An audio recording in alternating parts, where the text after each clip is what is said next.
I have a follow-up to a story we brought to you on Primetime News yesterday about why you should pay attention to the trees in your yard. But what if you're shopping for a home?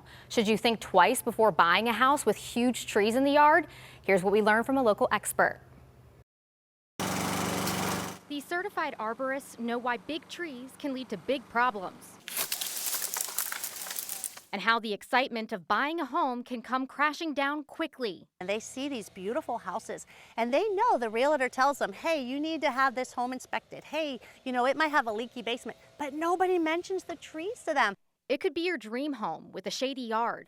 But Cindy Starr-Stewart, who owns Monster Tree Service of North Pittsburgh, says people need to think about the sprawling trees before you buy a house. All of a sudden, this young couple bought this house, and all they saw ahead of time was how charming the trees were. And then they realized they bought themselves a $15,000 or $20,000 tree project that they weren't even thinking about. A sound, mature tree can add value to a home.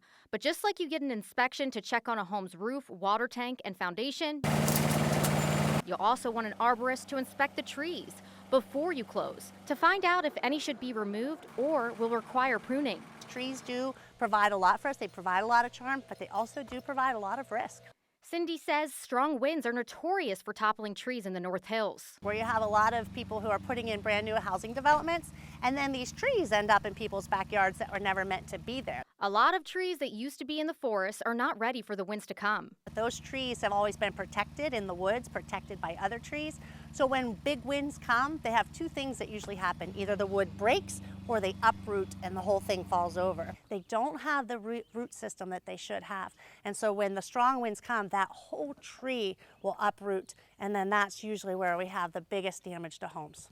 Once you're all moved into your new home and start planning big projects like adding a new driveway, Cindy says make sure you never cut your tree's roots. So having an arborist come in ahead of time to help you kind of assess that and assess those risks is a really inexpensive way to save yourself a lot of headache in the long run.